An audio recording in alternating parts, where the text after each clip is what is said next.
encontramos al bien y encontramos ya no el precio con particular, sino el monto de arrendamiento. Para determinar que estamos frente a un contrato, no estamos transfiriendo propiedad, estamos cediendo la posesión, ¿de acuerdo? Entonces, acá hay una relación distinta a una compraventa. En la compraventa, nosotros nos desprendemos de la titularidad, dejamos de ser poseedores, dejamos de ser propietarios. En cambio, en el arrendamiento no dejamos de ser propietarios.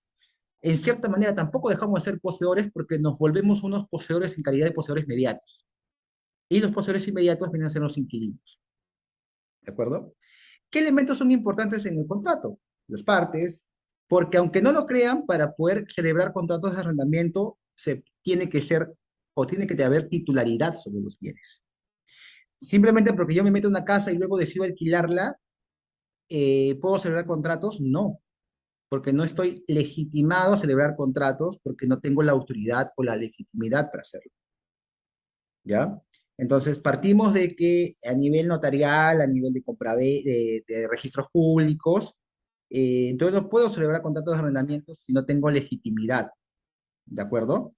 Hay que tener en cuenta este factor, ¿bien? Ahora, cuando nosotros decidimos alquilar un inmueble, sobre todo departamentos, casas, ¿cuál es la formalidad que nos exige el contrato de arrendamiento? ¿Cuál creen que sea la formalidad? ¿Hay alguna formalidad para celebrar un contrato de alquiler? ¿Ustedes qué piensan? ¿Hay alguna formalidad? ¿Puedo hacerlo verbal? ¿Necesito hacerlo por escrito? ¿Tiene que ser por escritura pública? ¿Te exige alguna formalidad el contrato de arrendamiento? ¿No? A ver qué dicen por acá por los comentarios. Correcto, no hay formalidad. Por ejemplo, en la donación había una formalidad, ¿no? La escritura pública, pero en contrato de alquiler no lo hay. Tanto es así que puede ser verbal. En esa onda de la falta de formalidad, ha habido varios problemas, tanto para los que alquilan como para los que deciden alquilar un inmueble. Y a lo largo de el tiempo se han ido incluyendo algunas cláusulas especiales en el tipo contractual exclusivo para el arrendamiento. ¿Se acuerdan cuáles son esas cláusulas que les puede venir a la cabeza cuando escuchan un arrendamiento? ¿Qué cláusulas pueden introducirse actualmente a nivel inmobiliario en el alquiler? ¿Qué cláusulas tenemos? Una cláusula de allanamiento anticipado. Esta cláusula que data del 2014, ya va más de una década en nuestro sistema y que permite exclusivamente a los dueños de una propiedad, a los arrendadores, a poder retirar más rápido a una persona. Porque lo que se quiere en un contrato de alquiler es sacar a una persona si es que esta persona no paga la renta. Y a la vez, a pesar que existe esa norma, ha habido una evolución histórica del arrendamiento que vamos a ver luego, junto con el tema de desocupación, el tema de el desalojo notarial. El desalojo notarial solo es exclusivo para arrendamiento. Entonces tenemos que conocer el tipo contractual que nos estamos enfrentando o estudiando para saber qué tipo de cláusula vamos a colocar. No sabemos que el contrato de alquiler, de arrendamiento, no tiene formalidad, pero para incluir esas cláusulas sí necesitamos formalidad. Vamos a ver ese tipo de contratos, ¿ya? Ahora, vamos a la parte inicial. El contrato de alquiler le permite ceder a una persona la posesión por un determinado tiempo. Este tiempo, como máximo, según la norma, es de 10 años. No obstante, puede renovarse, ¿ya? Tienen que tener en cuenta ello. Entonces, cuando ustedes celebren un alquiler, el plazo máximo que pueden colocar en el contrato, ¿cuánto es? 10 años. En la práctica se pues, estipula contratos de 6 meses, un año, 5 años, ¿no? Ahora, viene el tema de análisis. Doctor, me dice, yo celebré un contrato de alquiler, he legalizado firmas. ¿Pero qué me recomienda? Yo soy el que alquila, o sea, el inquilino, pero yo he puesto Y yo estoy alquilando una tienda comercial y estoy haciendo mejoras y el negocio no va mal. ¿Cómo me aseguro de mi inversión? Yo quiero tener la seguridad de que este dueño de la propiedad no va a vender la casa completa y el local comercial, mi inversión se vaya al agua. Ahí viene el tema. En el alquiler, para generar también oponibilidad, necesitamos inscribirlo. Entonces, vemos que la formalidad del alquiler, si bien es cierto, no es tomada en cuenta, al tener mayor diligencia en nuestra adquisición de derechos de crédito, porque en el arrendamiento estamos hablando de derechos de crédito, no hablamos de un derecho real, aunque se parece. En nuestra relación de crédito necesitamos generar oponibilidad. ¿Se acuerdan lo que dije por el concepto de oponibilidad? ¿Qué significa oponibilidad? Pregunta de examen, ¿ah? Porque recuerden que en el diplomado son 2 módulos. Ya se está acabando el módulo y ya van a poder rendir su examen, ¿cierto? Pregunta de examen, a ver. Los que participen más en el diplomado, vamos a exonerarlo del examen y vamos a ponerle 20 en su primera evaluación. Los que participen más. ¿Qué se entendía por el concepto de oponibilidad? ¿Se recuerdan? ¿Qué se entiende por el concepto de oponibilidad? A ver, a la una, a la dos, a las tres. No hay respuesta. No. O sea, eso se complementa, pero ¿qué se entiende con la oponibilidad? Si lo traducimos. Claro, Fabiola, la oponibilidad es un criterio para proteger nuestra adquisición. Pero si lo traducimos al español, ¿no? Para que alguien lo entienda, significa exigencia. La punibilidad es la exigencia. Y cuando lo complementas con la palabra erga omnes, significa que algo es exigible frente a todos. Erga omnes frente a todos. Erga omnes frente a todos los hombres, ¿no? Exigencia frente a todos los hombres, ¿no? Correcto. Protección frente a terceros también. El efecto es la protección frente a terceros. Entonces, ¿cómo obtenemos una protección frente a terceros respecto de un derecho de crédito? La protección frente a terceros no es exclusiva de derechos patrimoniales en el marco del derecho real, también para los derechos de crédito. Entonces, con la inscripción. Un contrato de alquiler se puede inscribir en registros públicos. ¿Eso no significa que no puedo vender la propiedad si soy el dueño? Si es que mi inquilino inscribió su alquiler, sí puedes venderla. Lo que significa es que básicamente el que compra va a tener que respetar el arrendamiento por el plazo que está estipulado. Entonces, si al dueño de una propiedad le salió una urgencia económica y ha alquilado el inmueble, el que compra, sabiendo esta información, va a tener que respetar el contrato de alquiler. Lo que va a haber es precisamente un cambio en la estructura contractual, donde ahora el inquilino le va a pagar al nuevo propietario y el nuevo propietario tendrá que respetar el contrato mientras esté vigente. ¿Cómo logramos eso? Con la publicidad registral. Un contrato de alquiler se puede proteger con la inscripción en registros públicos. De hecho, sea de paso, en el segundo módulo es donde vamos a ver más el tema de registros públicos. ¿Ya? Ahora, teniendo en cuenta ello, entonces podemos llegar a tener un contrato que tenga firma legalizada. Vamos a ver qué cláusula nos sirve en ese momento. Podemos tener un contrato con escritura pública, vamos a ver qué cláusula nos sirve en ese momento y luego la inscripción. Bien, ahora, los modelos de contratos pueden ser a plazo indeterminado como a plazo determinado. Repito, los modelos de contrato pueden ser a plazo indeterminado como pueden ser a plazo determinado. ¿Bien? ¿De acuerdo? ¿Qué significa? Yo puedo establecer en mi contrato el término del mismo. Es decir, ¿sabes qué? Es un año. ¿Eso qué significa? Que el contrato acaba ¿cuándo? Ponte, celebro del 1 de enero del 2025 al 31 de diciembre del 2025. Al 1 de enero del 2026, ¿qué soy? ¿Qué soy? Esa es la pregunta. Si mi contrato ya venció, ¿qué sería? ¿No? O sea, si yo sigo ocupando el inmueble, pero mi contrato ya venció, ¿qué sería? Es lo que vamos a analizar también el día de hoy. Cuando dicen precario, ¿no? Es una posibilidad. Entonces, ya no tengo contrato, porque ya acabó el contrato. Pero hay contratos donde no existe un plazo. Y entonces, si no existe un plazo, ¿vivo ahí indefinidamente? No, porque la misma norma te dice que si no hay un plazo establecido, el contrato no es que sea indefinido. En primer lugar, tiene un tope de 10 años como regla máxima. Y segundo, le deja el criterio a las partes para que mediante una comunicación puedan determinar el plazo de vencimiento. Ponte que el dueño de la propiedad decide ya no alquilarlo, o quiere alquilarlo a alguien más, o quiere vender la casa, y le dice, ¿sabes qué?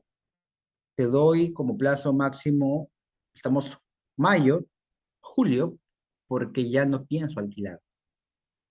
Lo comunica. O sea, el contrato a plazo indeterminado pasó a ser un contrato a plazo determinado, pero previa comunicación, ¿no? Entonces existen estos dos tipos de modalidades de contratos, determinado e indeterminado. Y ahí viene el tema, ¿ya? Ahí viene el tema con el punto de qué pasa cuando se vence mi contrato.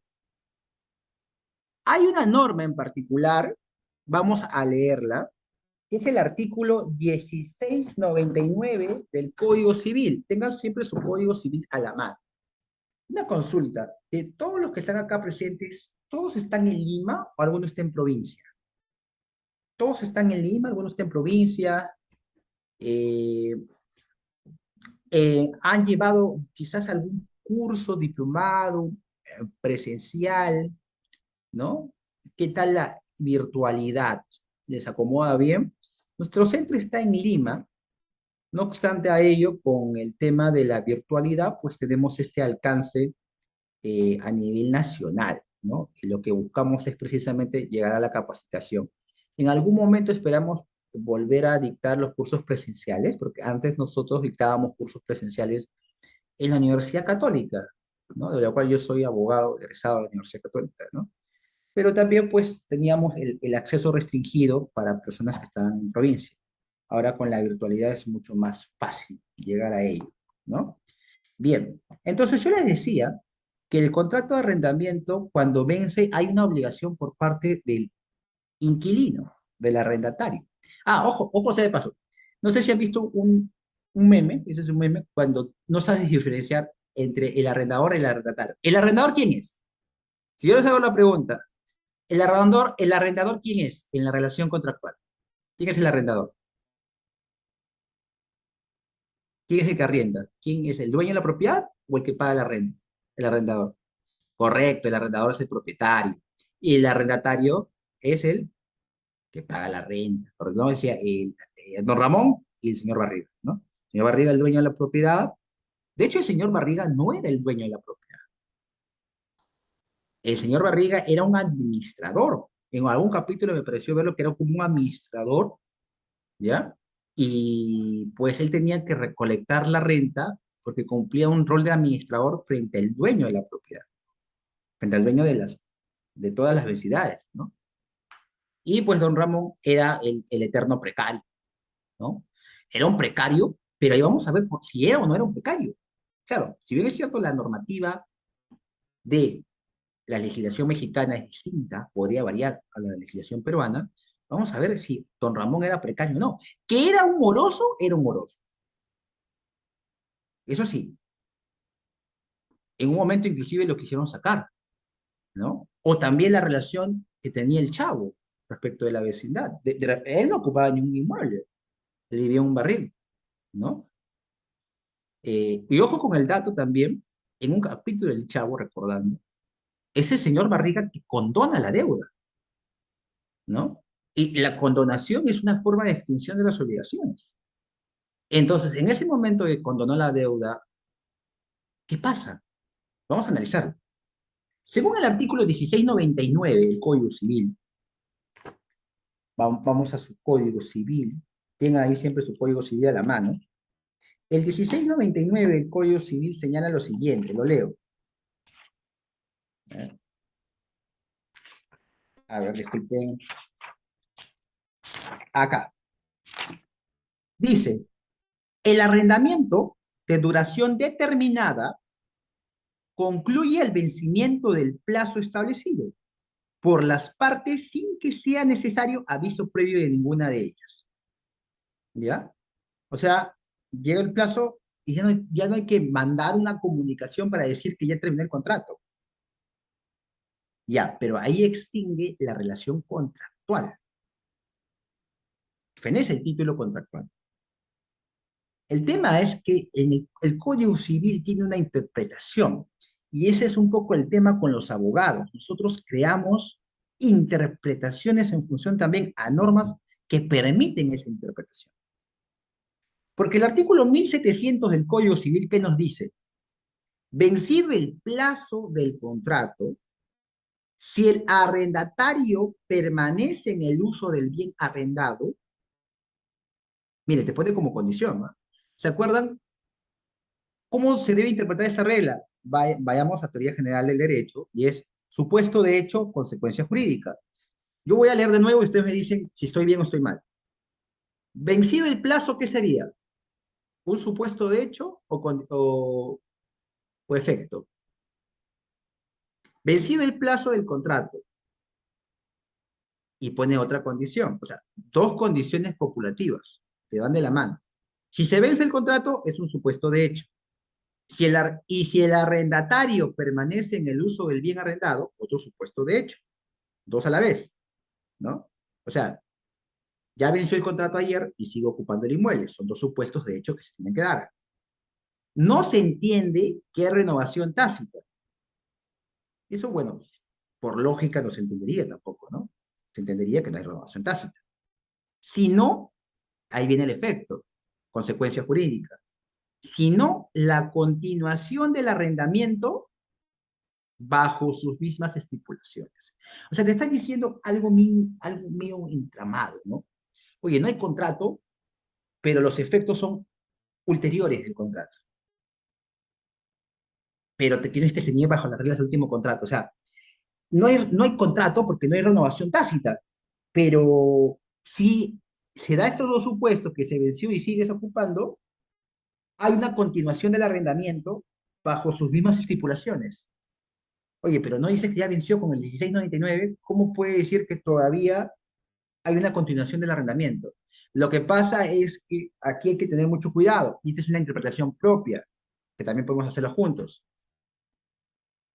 Lo que se quiere decir es que existe un título posesorio que permite al ocupante, ¿no? Al ex inquilino, a permanecer en el bien de manera legítima, porque se dan dos condiciones: contrato vencido y ocupación, permanencia en ocupación.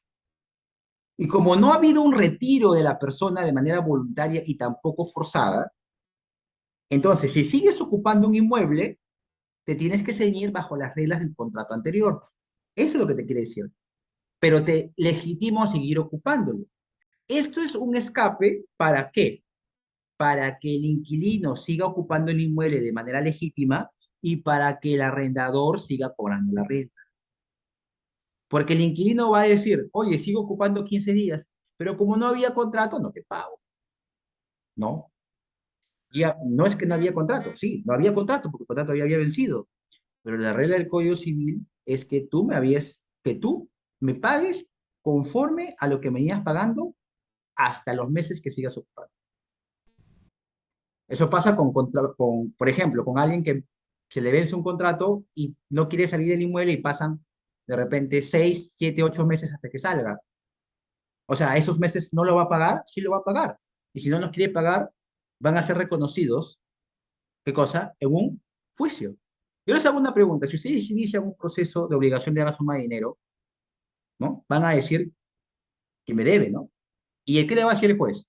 Ah, no, pero yo veo que el contrato solamente duró hasta diciembre. ¿Y por qué me estás cobrando enero, febrero, marzo y abril? Lo que pasa es que recién se salió en abril, pero ya no había contrato, pues. Sí, pero tiene que leer el artículo 1700, pues, donde había una obligación de seguir pagando la renta. A eso se refiere también el 1700. Es una norma que faculta a seguir ocupando el inmueble al ex inquilino y faculta también al ex arrendador a seguir cobrando la renta, como si hubiera una relación contractual. Lo que pasa es que se crea un título de carácter legal. a través de la interpretación de la norma del 1700. Nace un título posesorio de carácter legal, la fuente legal, ¿de acuerdo? Nace. No nace un contrato de nuevo, porque los contratos no nacen de la ley. ¿Los contratos de dónde nacen? De la autonomía de la voluntad. Entonces, el legislador no puede crear una relación contractual si es que no ha habido manifestación de voluntad. Lo que hace es crear un dispositivo legal para justificar la posesión y cobrar las rentas. Entonces, si te preguntan, cuando el contrato vence, ¿se considera automáticamente precario al inquilino cuyo contrato venció? No, falso, porque lo legitima el dispositivo del artículo 1700. Entonces, no es precario. ¿Cuándo lo precarizamos? El mismo artículo lo dice, la cual dice hasta que el arrendador solicite su devolución, la cual puede pedir en cualquier momento, ¿ya? Entonces lo faculta al arrendador a extinguir esta relación de título posesorio legal, ¿no? Hay que tener en cuenta. ¿Me entendieron hasta ahí o no se entendió? ¿Se entendió o no se entendió? Este era un debate antiquísimo en las aulas de derecho sobre la continuidad del contrato de arrendamiento. Pero se debe entender así de sencillo. Vence el contrato, vence la relación contractual y el título posesorio de fuente contractual. Al día siguiente nace una fuente de un título de carácter legal. Entonces el título posesorio se justifica en la fuente legal. ¿De acuerdo? ¿Me siguen hasta aquí? No se puede considerar precario. ¿Cuándo se considera precario? Cuando le llega la cartita notarial diciéndole que desocupe el inmueble. ¿De acuerdo? Correcto, no sería precario. No es precario. Recién es precario cuando se le comunica la carta notarial. ¿Ya? Recién es precario. Esto estamos hablando cuando hay un contrato de vencimiento de plazo. ¿Ya? Por eso es que en la actualidad ya este debate pierde sentido desde que se le incluye las cláusulas especiales de contratación arrendamiento, del arrendamiento aplicadas al desalojo. Porque como vamos a ver después, cuando tú dejas de pagar o vence el contrato, automáticamente ya no interesa la condición de precario o no, porque ese es un debate que queda en teoría. Yo también he sido teórico, sigo siendo un poquito teórico, en algunos aspectos, te voy a dejar acá la mano, en algunos aspectos, pero en el tema práctico de las normas que actualmente existen, no interesa el debate si es precario o no. Lo que interesa es básicamente que se cumpla el procedimiento, porque el problema era, en el debate que estamos analizando, es que antes no se le mandaba carta notarial. Y por lo tanto, cuando tú ibas a un juicio de desalojo, el inquilino decía, oye, pero a mí no me han mandado carta notarial, por lo tanto no puedes demandarme por precario, porque yo tengo título posesorio. Y había un error también de interpretación de decir que la invitación a conciliar no era una solicitud. De hecho, la invitación a conciliar es una solicitud para desalojo. O sea, no tienes que enviarle una carta notarial. Basta con el requerimiento en la invitación a conciliar para señalar que ya hay un requerimiento como tal, ¿no? Y ahí viene también el análisis. La invitación a conciliar es un requerimiento formal para demandar desalojo, pero en los nuevos, eh, las nuevas normas para poder desocupar el inmueble, se deja de lado la invitación a conciliar, que no se concilia. Entonces, en relaciones de arrendamiento, lo mejor es ir incluyendo estas cláusulas especiales de contratación. Acá hay unas preguntas. Por ejemplo, Mónica dice, ¿cuál es la diferencia entre la renovación tácita y la continuación del arrendamiento? Buena pregunta. La renovación tácita implicaría que en una relación comercial las partes habían estipulado que dicho comportamiento conllevaría una renovación como tal, o que en la práctica comercial ese comportamiento se acepta como una renovación. Por ejemplo, en una relación comercial de suministro, en el cual me suministran diariamente periódico, yo tengo un contrato, y luego la misma persona me sigue suministrando el periódico sin contrato, y yo sigo aceptando y yo no llamo para que me dejen de suministrar, se puede entender que en esa práctica comercial hay una renovación tácita. ¿Entienden? Y la continuación del arrendamiento desde el punto de vista de lo que he señalado el 1700 involucra que no es que exista de nuevo un contrato de arrendamiento, sino que las estipulaciones o efectos afecten a las ambas relaciones, como si el contrato existiera aún, pero no hay contrato. ¿Entienden? Suena un poco confuso, suena un poco impráctico, es correcto, de hecho lo es. Y en ese debate se ceñía, por eso que vemos tantos procesos de desalojo, o han escuchado que el proceso de desalojo durará tantos años. Actualmente ya no. Con la salida del cuarto pleno casatorio, con las interpretaciones de los plenos nacionales y también con la normativa actual de desalojo con allanamiento anticipado y desalojo notarial, ya no es necesario hacer interpretación al arrendamiento. Desde mi óptica, el 1700 genera conflicto. El 1700 lo que busca, o lo que buscaba, era que se siguiera pagando la renta o que se siga generando una obligación de pago a favor del arrendador. Pero por otro lado, lo utilizaron como una herramienta para proteger al inquilino que no quería salir. Y ese no era el sentido de la norma, pienso yo. Pero justifica el título posesorio. ¿Me entienden? Pero otra pregunta dice, ¿qué pasa si el inquilino del inmueble no quiere retirarse y la propiedad ya se vendió? Buena pregunta. ¿Qué puede hacer el nuevo dueño? Demandar desalojo por ocupante precario. No le queda de otra. Ahora dice, debe referirse a la cláusula de desalojo en contrato de arras de venta del inmueble. Lo que pasa es que si tú compras el inmueble y no hay una cesión de posición contractual, lamentablemente el camino es más largo, el desalojo por ocupante precario. Pero si tú compras el inmueble con una cesión de posición contractual, y hay un contrato con cláusula de allanamiento, que vamos a ver a breve, voy a explicar porque todavía no he explicado en qué consiste esta cláusula, te permite hacerte beneficiario de ello. ¿De acuerdo? Ahora, en las obligaciones principales del contrato de alquiler, de arrendamiento, es que el dueño de la propiedad te conlleve a que puedas ocupar el inmueble. Hace poco tengo un caso en el estudio, un trabajo, donde la inquilina ha ocupado un inmueble que no es habitable, que básicamente la propietaria ha obviado, ¿no? Ha obviado darle información sobre la situación inestable, precariedad de las tuberías y ha generado goteras.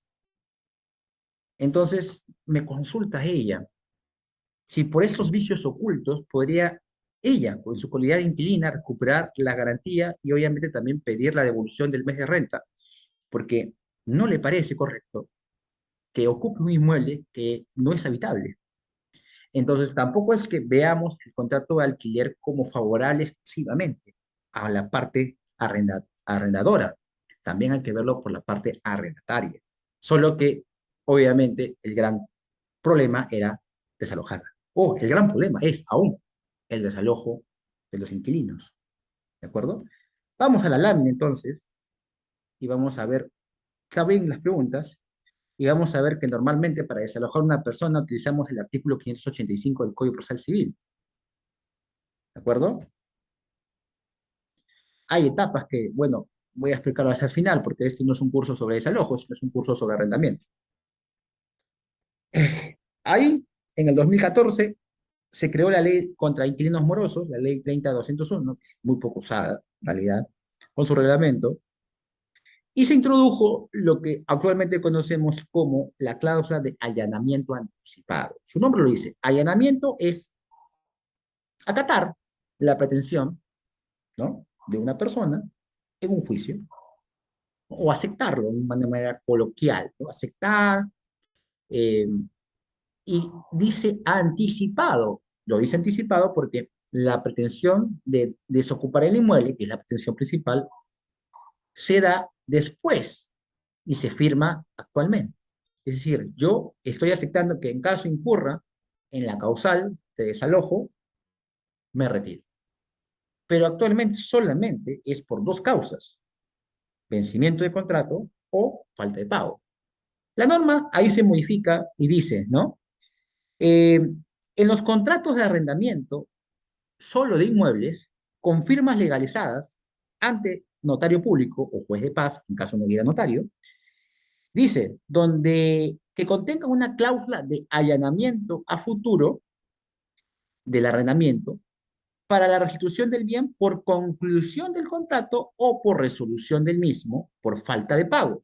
¿Ves? Solamente por esas causales, ¿no? El juez notifica la demanda al arrendatario para que dentro del plazo de 6 días acredite la vigencia del contrato o la cancelación del alquiler. Vencido el plazo, sin que se acredite lo señalado en el párrafo anterior, el juez ordena el lanzamiento en 15 días hábiles. Estamos hablando de que esta cláusula, que debe estar en todos los contratos de alquiler por lo menos, y que solamente pide firma legalizada, que es algo muy sencillo, permite reducir los plazos de litigio. Ya no hay audiencia para poder presentar excepciones, para poder presentar eh, quizás puntos controvertidos, ya no está esa audiencia para poder ver la conciliación. Nada, de frente. No hay nada que conciliar, no hay nada que llegar a un acuerdo. Aquí lo que tú pides es que se regrese la propiedad, ¿de acuerdo? Hay que tener en cuenta ello. Entonces, esta cláusula es muy importante. De hecho, en los materiales va a estar un par de modelos de cláusulas, ¿ya? Así que los que deseen solo certificarse por el curso, perfecto. Solo por el curso, su grabación, su certificado y su material. Y lo que tengo con el diplomado, pues ustedes saben que es todo el paquete, ¿no? Estamos en la última sesión. Los que están en el diplomado, recuerden que a partir de mañana pueden dar el examen. ¿Y hasta cuándo lo puede rendir?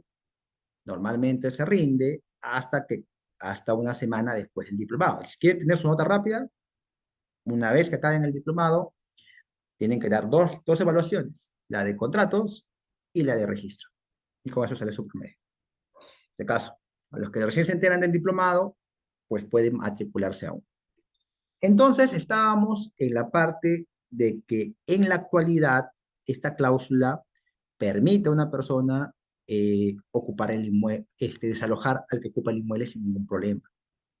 ¿Mm? Ah, ya, acá hay una pregunta del examen. ¿Por dónde entramos por el aula virtual? ¿Ya? Si hay problemas con el aula virtual, se les va a enviar eh, a su WhatsApp. ¿Mm? Claro, va a haber modelos de contratos. Uy, yo manejo estos modelos de contratos ya hace varios meses, ya. Hace varios meses. Y así que por ese lado, sí, va a estar este modelo. Entonces estaba esta legislación que crea esta cláusula especial de contratación. Es muy importante, es una cláusula que tienen que incluir sus modelos de contrato. Y en el 2005, pues sale una especie de fórmula que buscaba mejorar los arrendamientos, con la introducción de los denominados formularios únicos de arrendamiento, ¿no?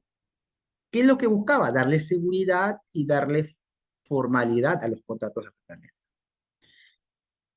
Estos contratos de arrendamiento tenían la condición de títulos ejecutivos, con lo cual también al término del incumplimiento podrías ejecutarlos en un proceso único de desalojo, ¿no? ¿No? Ahí está, se llamaba, pero esta fórmula legislativa no funcionó, ¿ya? Y para el 2019 se introduce lo que actualmente se denomina el procedimiento especial de desalojo con intervención notarial. ¿Y es exclusivamente para alguna modalidad? No, porque en la anterior legislación era exclusivamente para vivienda. En esta legislación del 2019, además de vivienda, se incluye todo tipo de negocio, ¿ya? Pero la condición es que se haga a través de la escritura pública. No solo puede quedar en una firma legalizada, va más allá, participa el notario y se hace una escritura pública. Hay que tenerlo en cuenta. ¿Quiénes son los competentes para llevar este tipo de procedimiento especial? Como lo dije, son dos, el notario, pero solo y exclusivamente de la provincia en donde se encuentra el inmueble y el juez de paz letrado para ejecutar el lanzamiento. ¿De acuerdo? Entonces, encontramos que existe otra normativa donde nos permite desocupar a un inquilino porque solamente es para arrendamiento. Pero también te exige que incluyas necesariamente la cláusula de allanamiento junto con la cláusula de desalojo notarial para que puedas activar los efectos de este procedimiento. O sea, tienes que cumplir la formalidad. Entonces, repito, ¿hay formalidad para celebrar un contrato de arrendamiento? No. ¿Hay formalidades para que surta efectos ciertas cláusulas en el arrendamiento? Sí. ¿Cuáles son esas?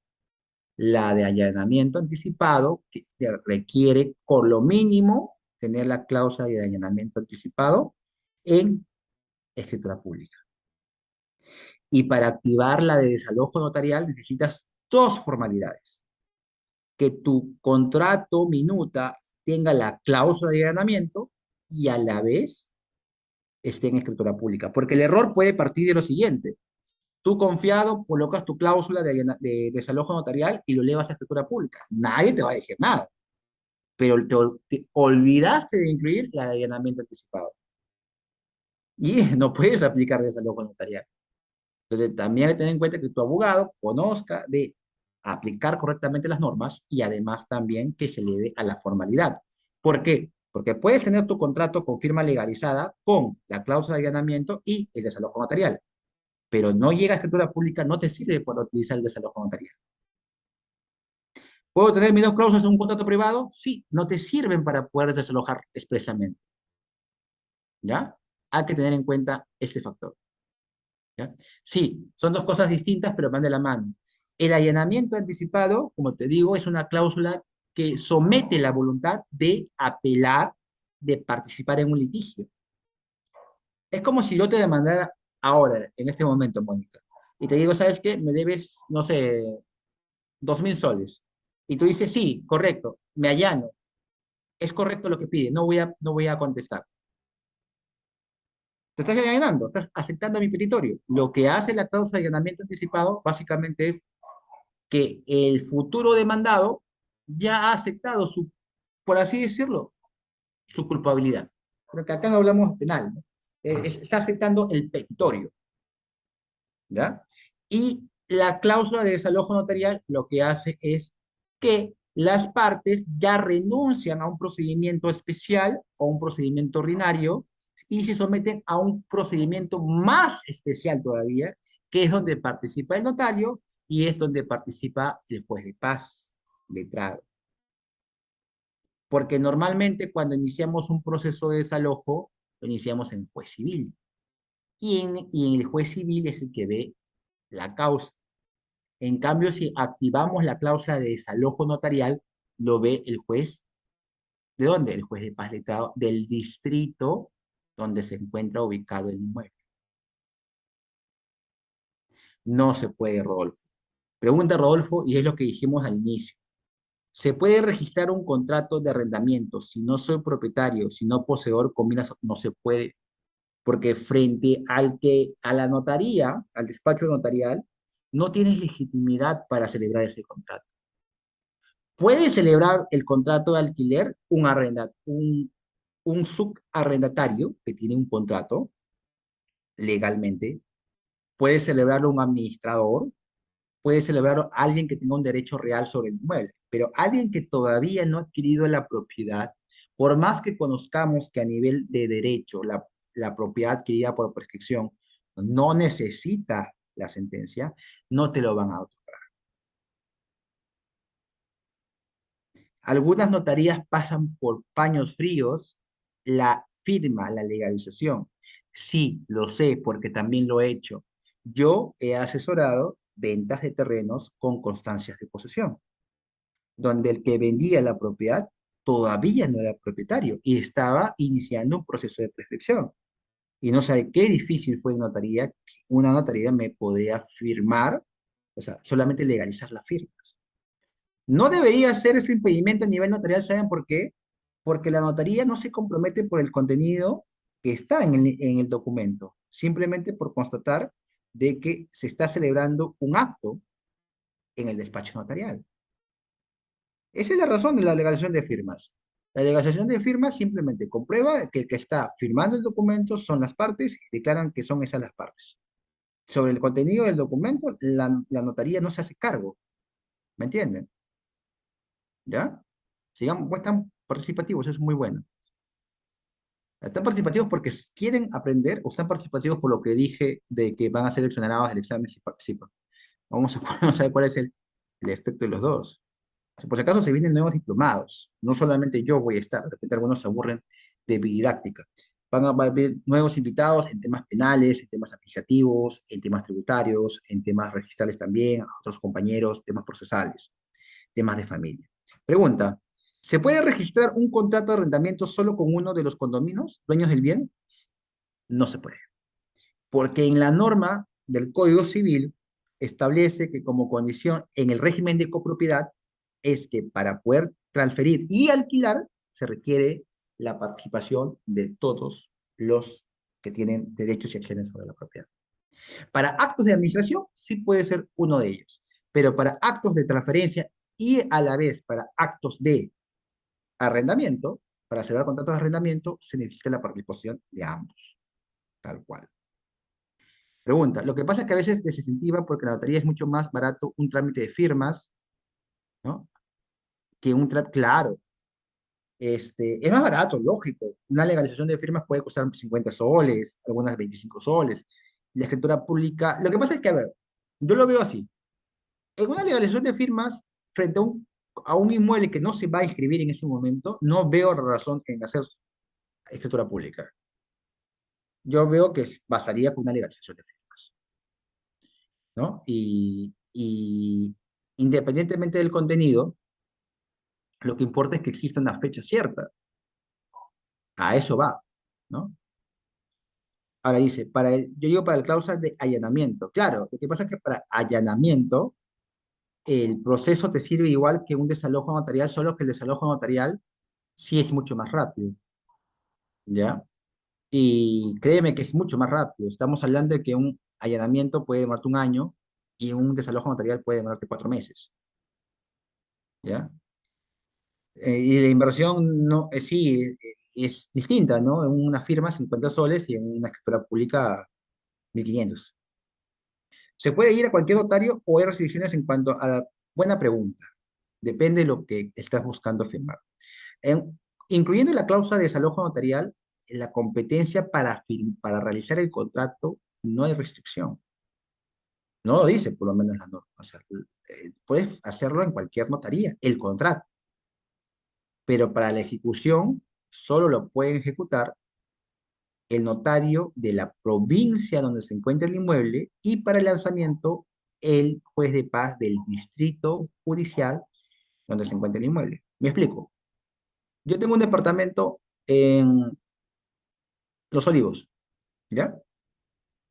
Yo estoy de viaje y celebro el contrato de alquiler en Ica.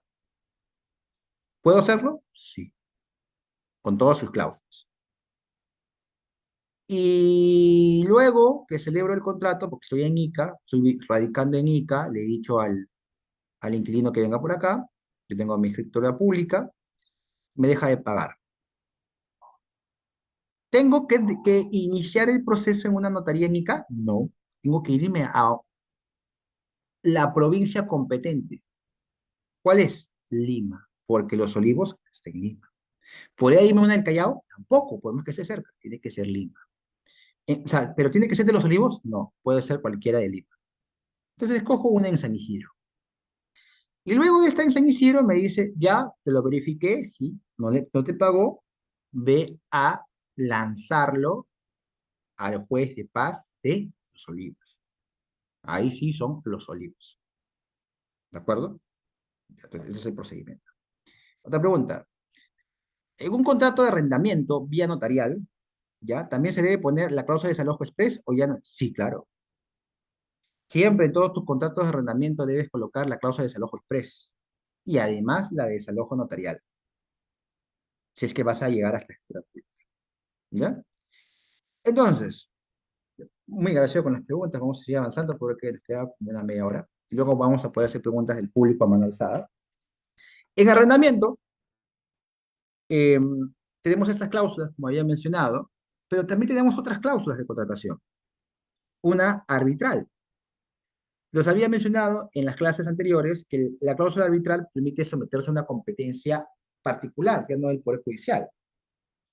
Ahora, el que se coloque que la cláusula arbitral, junto con estas cláusulas de desalojo, no conllevan a que entren en contradicción. Me explico. Una cláusula de desalojo se activa bajo supuestos muy particulares y la cláusula arbitral se activa ante una desaveniencia o conflicto de intereses por cualquiera de las partes que ésta se pueda someter a la competencia del árbitro.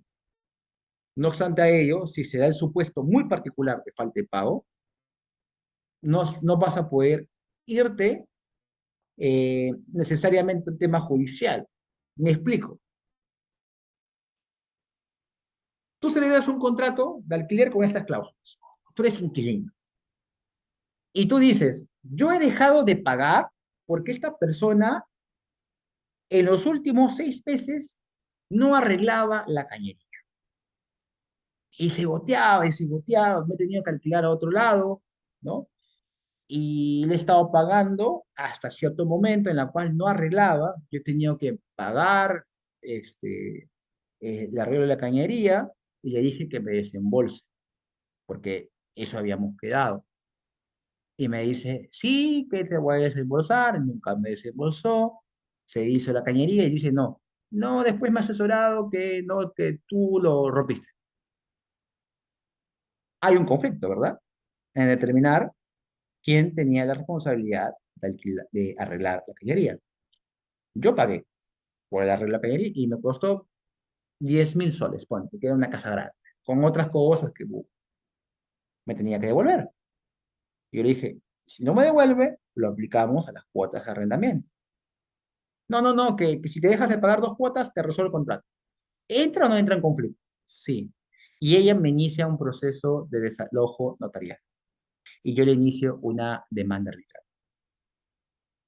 Porque yo apliqué excepción por incumplimiento, que son cláusulas, es un supuesto de excepción que me permite dejar de pagar hasta que me asegures el cumplimiento de tu obligación. Listo. En la vía arbitral voy a ganar. El tema es que en el desalojo notarial voy a perder, porque me van a pedir como condición saber si yo he pagado o no he pagado, y yo no he pagado. Ahora, de por medio viene que deben comunicarme una carta notarial diciendo que no he pagado y que me deben mis descargos. La pregunta es, ¿será válido que mi descargo sea la aplicación del 1426? Eso no se habla, eso no dice la norma. No hay jurisprudencia de ello. Y yo pienso que si eso llega al juez de paz letrado, porque el notario el notario no va a saber justificarlo, pero en el juez de paz letrado sí puede ser. Lo que pasa es que la aplicación de la norma es muy cerrada. La aplicación de la norma solo te pone como supuesto en la cual no opera el desalojo notarial, o que hay un nuevo contrato con la formalidad, o que hayas pagado. Pero yo digo, yo no he pagado, estoy aplicando el 1426, y eso le comunico al juez. Y ahí viene el problema. ¿El juez cómo lo interpreta? Porque no puede elevarlo a superior jerárquico, porque no puede haber apelación, porque yo ya me he allanado y hay un vacío de interpretación. La pregunta es, ¿el juez de paz letrado puede pronunciarse sobre un supuesto distinto a lo estipulado en las cláusulas de del contrato de desalojo, con la aplicación de desalojo notarial, distinto al de falta de pago o vencimiento de contrato? Yo creo que sí. Pero el tema es que si decimos que sí, queda carta abierta para todo más. ¿Me entiendes? Ahora, ¿qué pasa si entra en conflicto y sale el laudo arbitral que me da la razón y luego por acá también el tema notarial, con ya en un juez de paz letrado, otro conflicto? ¿Se dan cuenta? Y puede pasar así, solo que la gente espera a que un jurista de esos pomposos hable del tema o que salga en una jurisprudencia, cuando nosotros como abogados podemos razonar ello. ¿Hay o no hay conflicto? Pregunto, ¿puede haber un conflicto arbitral versus un conflicto notarial o después de paz letrado? Sí, sí lo puede haber. Y ahí vas a tener que tener un problema con, con tu abogado. Les comento como caso aparte, no sé si lo comenté acá, yo tuve una vez que defender a un muerto. Se preguntarán, ¿cómo defendiste a un muerto?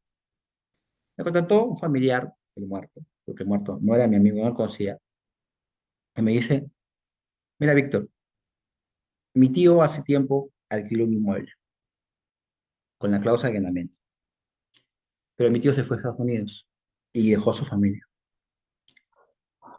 Su familia ya le iniciaron un proceso de desalojo con la cláusula de arrendamiento, pero su familia quiere ganar tiempo, quiere ver irse a otro lado, no tiene los recursos, quiero que me ayudes. ¿Cómo podríamos dilatar? Porque ya hay en allanamiento anticipado, ya no hay litigio. Yo agarré, vi y digo, ¿cuándo murió tu tío? Tal lado.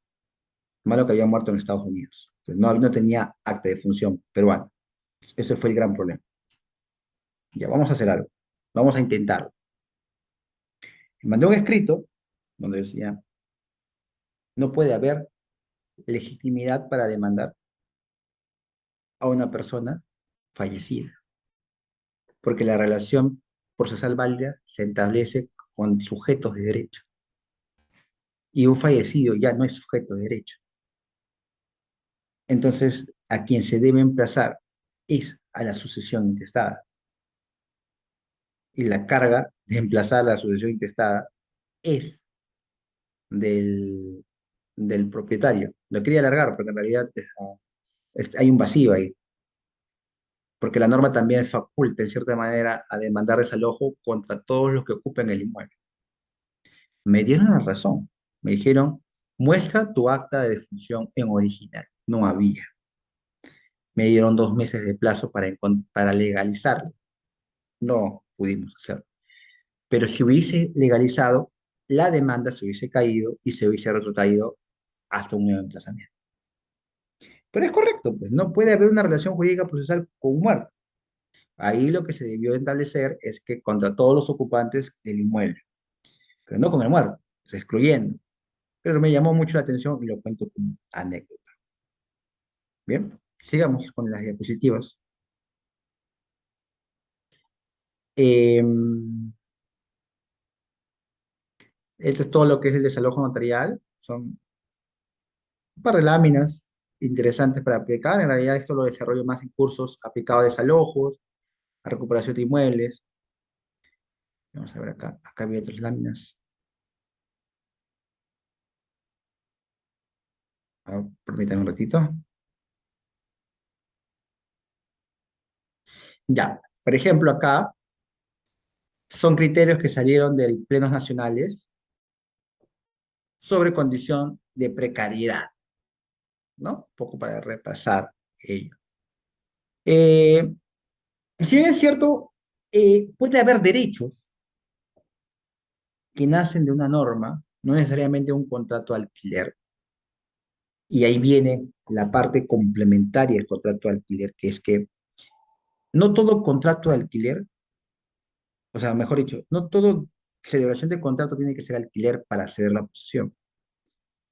Puede haber contratos de usufructo, contratos de comodato, contratos de uso y habitación, o contratos de crédito como es hospedaje. El comodato también es un contrato de crédito. Tiene un efecto muy parecido, es que el ocupante tome posesión.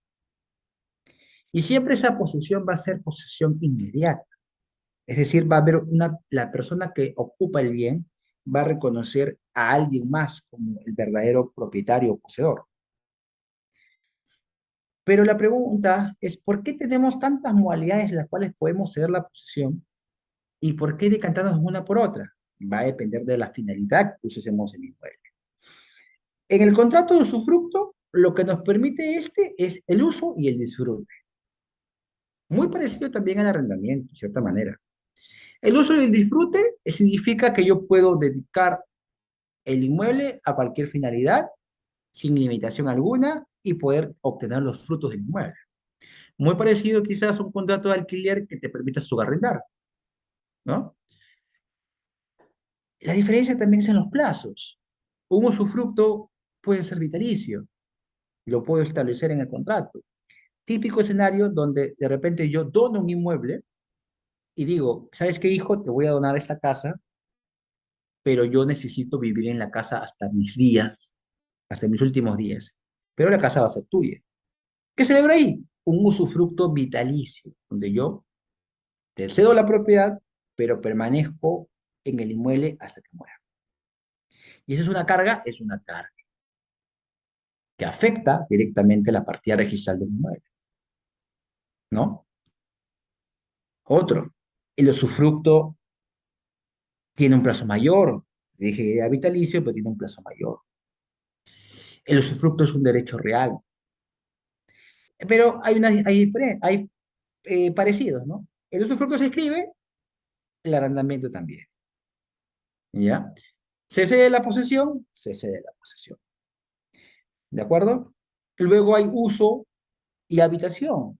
El uso simplemente le permite a una persona favorecerse sobre la posesión que ejerce para algún tipo de actividad. Son derechos muy poco usados, son derechos que ya son antiquísimos y obviamente la relación más interesante es la de arrendamiento, ¿no? Por eso que el libro menos actualizado, pienso yo, es el libro de derechos reales, ¿no?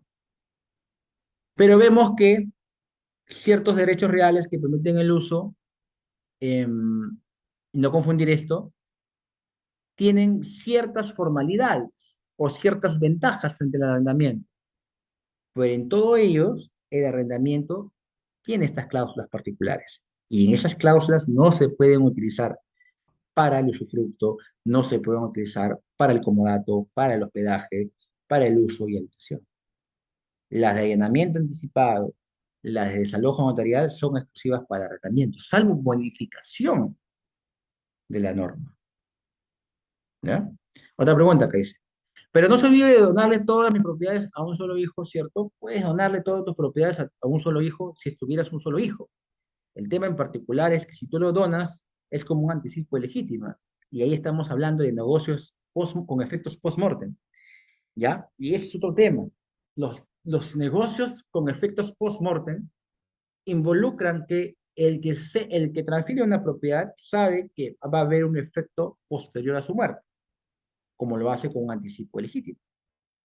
Está anticipando lo que le correspondería por legítima. Entonces, toda donación es un anticipo de legítima si es que recae sobre un heredero forzoso. Entonces, si hay más hijos, estos hijos podrían cuestionar la proporción que se le otorga al hijo, al único hijo. ¿Ya? Tenlo en cuenta. ¿Preguntas hasta aquí? ¿Todo claro que lo que hemos hablado en arrendamiento? ¿Sí? He avanzado regular. No sé si hay preguntas en arrendamiento. ¿Todo claro? Ya, porque hay partes o matices que no he tocado, ¿ya? En el arrendamiento hay que tener en cuenta que el valor de la renta es libre mercado. No existe renta abusiva, renta desproporcionada, ¿no? Eh, y en este factor se puede colocar un incremento de la renta proporcional. Además, que esto nos permitiría avisarnos, ¿no? Porque el gran problema con celebrar contratos de alquiler que vencen en el tiempo es el aumento del alquiler, ¿no? Ahora, también no olvidemos cuál fue el gran problema en pandemia, que muchas personas se dedicaban al comercio, Y como no había comercio, no había ingreso. Y como no había ingreso, sus alquileres no lo podían cumplir. Entonces surgió la interrogante si el hecho de no tener ingreso conllevaba que yo tenía que dejar de pagar el alquiler. Y esto es falso. O sea, el hecho que haya una pandemia, si bien es cierto, se entiende, no justifica la falta de no pago. Entonces la pregunta es, ¿se puede colocar una cláusula de incumplimiento ante un escenario apocalíptico, pandémico, o uno similar que justificaría la falta de no pago? No, no se puede justificar, no se puede justificar, en ningún caso, porque la falta de recursos no involucra la falta de pago, ¿me entiendes? No, lo único que podría justificar es que la relación de, en una relación de local comercial. Me explico. Yo alquilé tiendas en un centro comercial y por disposición del gobierno se cierran las tiendas, no se tiende a locales comerciales. Todos los locales comerciales permanecen cerrados. Entonces ahí ya no tiene sentido seguir alquilando. ¿Por qué? Porque mi relación de un local comercial se cierne en poder ofrecer mi negocio al público. Si el gobierno decreta que no se puede ya utilizar, entonces yo dejo de pagar por una imposibilidad sobrevenida. Eso no pasa en un tema de vivienda. En tema de vivienda yo sigo alquilando mi inmueble, pues, o sea, yo sigo disfrutando del inmueble, sigo en posesión y por lo tanto tengo que seguir pagando la renta. Otra cosa es que se plantee la renegociación o facilidades de pago, ¿ya? Tener en cuenta, porque me preguntaron en algún momento, ¿qué pasa cuando hay un escenario post pandemia, o mejor dicho, pandemia, como pasó en el 2020, ¿no? Ya. Acá hay varias preguntas, me voy a detener acá, ya, para poder abordar todas las preguntas que hagan, también con micrófono, y si sale alguna recomendación también para el examen, ¿ya? El examen, puntualmente. A los que no están inscritos en el diplomado, los invito a que en el grupo de WhatsApp de SECAJU pongan que estoy interesado en el diplomado para poder darles las promociones actuales, o los que solamente estén interesados en recibir el certificado de esa clase como curso especializado en arrendamiento, puedan recibir su material, lo que es la diapositiva, algún material extra, ¿no? Su certificado también por 24 horas académicas, válidos para concursos públicos, ¿no? Y obviamente también estén siempre atentos a las nuevas convocatorias de eventos. Mañana y el sábado son la sesión cuarta y la sesión quinta. Y el jueves la sesión 6. O sea, ahí acaba el diplomado. Son diplomados cortos, rápidos, para que tengan su certificado. Las preguntas son de selección múltiple, ¿ya? Son, eh, voy a tratar que hagan unas 10 preguntas, ¿ya? Y cada error va a tener un descuento del 0,5 y cada buena va a tener 2 puntos. ¿Ya? Téngalo en cuenta para los que están en el diplomado. Esa es su primera nota. Voy a darle la oportunidad de que lo den hasta 2 veces. ¿Ya? A la segunda intento es lo que acaba. ¿Ya? Bien. ¿Preguntas hasta aquí sobre el diplomado? ¿Sí? ¿Todo ok sobre el diplomado, los que están en el diplomado? Listo. También comentarles que vamos a sacar nuevas convocatorias. Estoy viendo sobre sacar uno sobre civil y procesal civil, otro sobre principales procesos judiciales sobre la propiedad y posesión, otro quizás sobre ahí en posesión, obviamente todo lo que es desalojo, prescripción, otro sobre saneamiento físico legal, otro sobre derecho registral notarial, otro sobre aspectos patrimoniales en el derecho de familia. ¿Ya? ¿Hasta cuándo se puede? Hasta una semana después que acabe el diplomado. Son 2 exámenes. ¿Ya? Em, Tengan en cuenta. Tengan en cuenta para su nota, porque son 2 exámenes. Recuerden que en el diplomado se certifica triple, como diplomado y como cursos de alta especialización, uno en contratación inmobiliaria y otro en derecho registral inmobiliario. Bien, vamos a ver hasta acá. Vamos a responder las preguntas. Vayan dejando sus preguntas.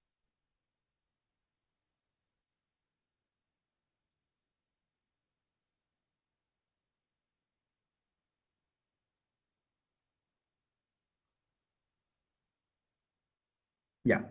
A ver, dice, doctor, cláusula arbitral no procede para contrato de usufructo, hospedaje. No, la arbitral sí, para cualquier tipo de conflicto y para cualquier modalidad de contrato, ¿va? La cláusula arbitral es la cláusula más abierta y que te permite resolver rápido tus procesos porque ya no vas al Poder Judicial y puedes aplicarlo a cualquier tipo de contrato. En cambio, el allanamiento anticipado y el desalojo notarial solo es exclusivo para arrendamiento, ¿ya? Entonces yo pongo un enunciado. Eh, la cláusula de allanamiento anticipado permite desalojar a una persona sin importar si este es un inquilino o es un usufructuario. Es falso, ¿no? Solamente es exclusivo para arrendamiento. ¿Ya? ¿Qué otra pregunta hay acá? Hay varias preguntas acá. Según esa jurisprudencia, no deberían haber desalojado a un hijo a su madre, tal como sucedió en una noticia, un caso mediático, en el que el hijo decía que la mamá había abandonado. Ah, ya. No, lo que pasa es que en ese caso mediático, como digo, los casos mediáticos te dicen una verdad, ¿no? Por un lado, no, no necesariamente esa es la verdad. Lo que pasa es que en el caso mediático, la habían retirado por incumplimiento de las medidas de protección, si bien no tengo entendido, ¿ya? Entonces la retiraron. Eh, Porque ellos eran copropietarios y no puedes retirar a alguien de la copropiedad. El tema es que ella se había metido también a la fuerza y aplicó la defensa posesoria extrajudicial. Si bien tengo, entonces, hay varios factores. No he estudiado el caso, pero el tema es que si tú eres copropietario con alguien, esa persona que te saca no está legitimado para sacarte. Entonces tú puedes recuperar también aplicando la defensa posesoria extrajudicial, porque la defensa posesoria extrajudicial está recogida no para sacar a alguien, sino para tú recuperar la posesión. ¿Ya? O si quieres ir a la vía judicial, no vas a recurrir al desalojo, vas a recurrir al interdicto de recobrar o, en ese caso, retener también. ¿Ya? Dice, ¿se puede transferir un bien inmueble, un departamento con la condición de seguir ocupando el bien? Ah, esa es una buena pregunta. O sea, tú vendes tu departamento, pero si quieres seguir ocupando el inmueble. Ahí lo mejor es colocar una cláusula de usufructo a través de un tiempo, ¿no? O sea, porque también tampoco es que alguien vaya a comprar un inmueble para que tú sigas ocupando el mismo. O lo que puedes colocar es que en el contrato hay un plazo para desocupar el inmueble. No hay problema, puedes colocarlo. Solo que hay que tener en cuenta algo.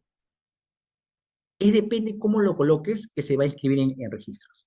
Hay condiciones en los contratos en los cuales no necesariamente eso se va a inscribir. Por ejemplo, condiciones sobre a quién va, a quién va destinado el pago. Eso puede en el título archivado, pero en la calificación registral eso no opera. O sea, no hay ¿cómo decirlo? Cómo te enteres de ello, ¿no? Pero si lo quieres causalizar como una carga, lo puedes colocar y ahí y convierte en una carga.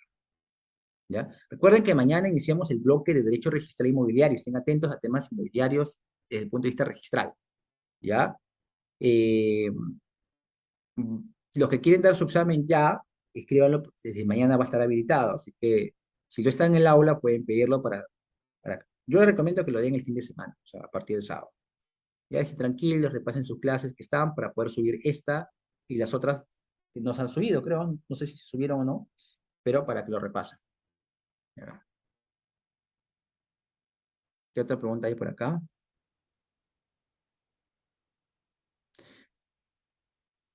Si alquilo la habitación de una casa, ¿qué tipo de contrato sería? ¿Uso y habitación? Sí, contrato. Habitación en particular.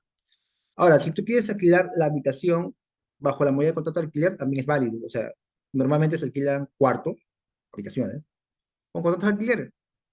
Y es un contrato que tiene que tener la cláusula que te acabo de mencionar, ¿no? De allanamiento y todo lo que es desalojo.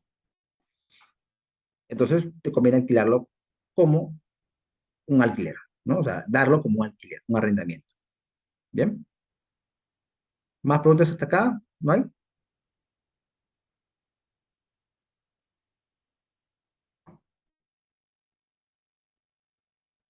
Dice, eh, ¿un copropietario puede modificar las condiciones de un contrato ya firmado? No. Cualquier celebración o modificación tiene que partir, si es un régimen de copropiedad, de todos. Cualquier condición nueva es nula. Lo dice, lo sanciona con nulidad el Código Civil. ¿De acuerdo? Así que tenganla en consideración. Vamos a ver qué más preguntas. Por lo menos para llegar hasta las 10. Falta un minuto para las 10. Vamos a ver. ¿Todo ok? ¿Sí? Mañana entonces retomamos las clases con temas de ya registros públicos. La clase va a estar muy interesante. Viernes, sábado y hasta el jueves, ¿no? Es el bloque de registrar inmobiliario. ¿Ya? Así que ya saben, síganos en todas las redes sociales. Si quieren certificarse por el, el curso nada más del día, también lo pueden hacer para adquirir los materiales y acceder a su aula virtual. Acá otra pregunta, vamos a ver acá. Sí, dice, ¿se puede prohibir la tenencia de mascotas en un contrato? Buena pregunta. En alquileres ya ha señalado el Tribunal Constitucional que si esa condición es posterior a un reglamento, no afecta. Pero ojo que la pregunta va dirigida quizás a un contrato de alquiler, ¿no? Entonces, los inquilinos pueden tomar la decisión sobre los inmuebles que quieran. El tema viene que las condiciones, ya sea de mascotas o cualquier otra condición, es que si tú ya celebraste un contrato y este todavía tiene vigencia y hay una modificación y tú no quieres firmar la adenda modificatoria, no pasa nada. O sea, si ya en tu contrato inicial sí te permitían mascotas y luego en tu segundo contrato, en la adenda, quieren prohibírtelo, tendrá que respetarlo hasta que se celebre un nuevo contrato o hasta que venza, ¿no? Pero si es desde un principio, sí te pueden prohibir, porque las condiciones que te la dan es simplemente porque ellos se antoja. Es como que ahora las condiciones. Lo que pasa es que em, hay condiciones que no te pueden colocar, pero de mascota sí. Pero no te pueden colocar, por ejemplo, una condición como, porque sí es discriminatoria, que no se acepten personas de nacionalidad tal. O sea, pone, ¿no? Se alquila la propiedad a Víctor Espinosa, se pone como condición que este inmueble solamente es para peruanos y solamente pueden entrar personas peruanas. O pone exclusivamente, se prohíbe que entren personas de tal nacionalidad.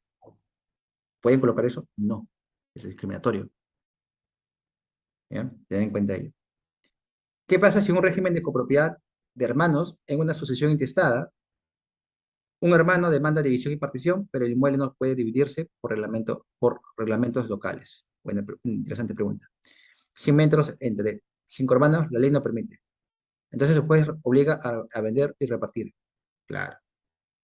Un tema de división y partición, pero ojo, hay una pequeña condición que podría favorecerlo. O sea, que se haga la compra-venta por parte de los condóminos. O sea, tres quieren hacer la subasta, el remate, pero otros dos dicen, no, está bien, pues, dános, nosotros compramos.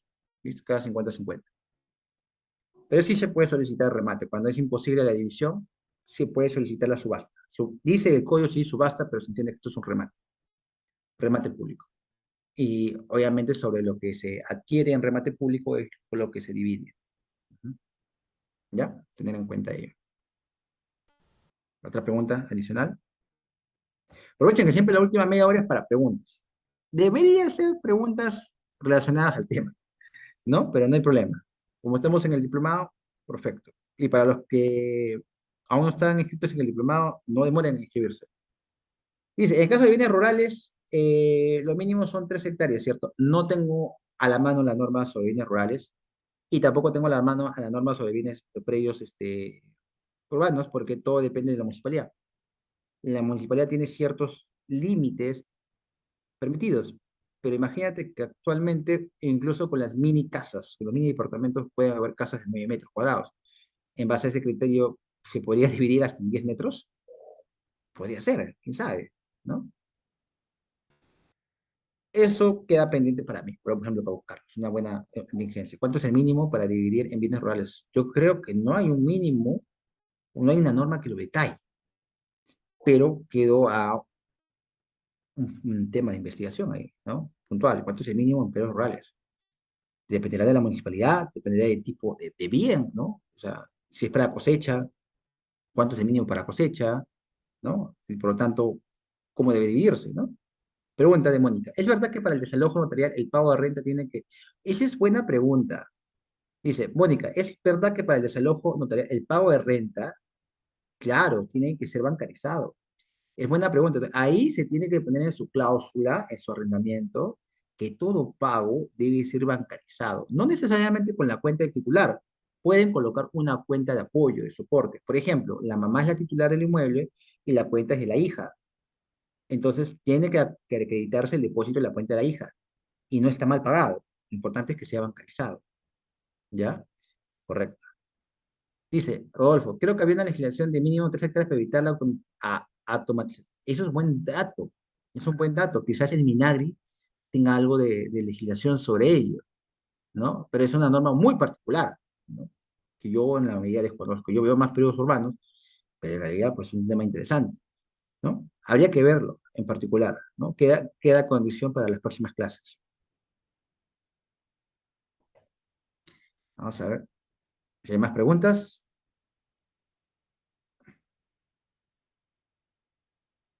Dice otra pregunta. En el contrato de compra-venta se puede colocar, en el contrato de compra-venta se puede colocar una cláusula de desalojo al inquilino del antiguo dueño. Lo que pasa es que ahí viene el tema. Como había comentado en una parte, tú cuando compras un inmueble, puede ser que el inmueble esté alquilado. Entonces, si ese inmueble está alquilado, hay que tener en cuenta que tú al comprar también puedes hacer efectivo el contrato anterior por una sesión de posesión contractual. Pero tú no puedes colocar en un contrato de compra-venta de manera unilateral alguna cláusula que no esté estipulada en el arrendamiento, ¿ya? Tenerlo en cuenta. Entonces, a lo que voy es, tu contrato de alquiler, el contrato de alquiler del antiguo propietario, lo puedes utilizar, sí, si tú compras el inmueble, pero no puedes estipular una cláusula de arrendamiento en un contrato de compra-venta. A eso voy, ¿ya? Bien, estimados. Nos vemos el día de mañana sobre el tema. Ya iniciamos el bloque de Derecho Registral Inmobiliario. Ya saben, tienen el examen pendiente y buenas noches a todos. Gracias por participar en esta ponencia. Nos vemos.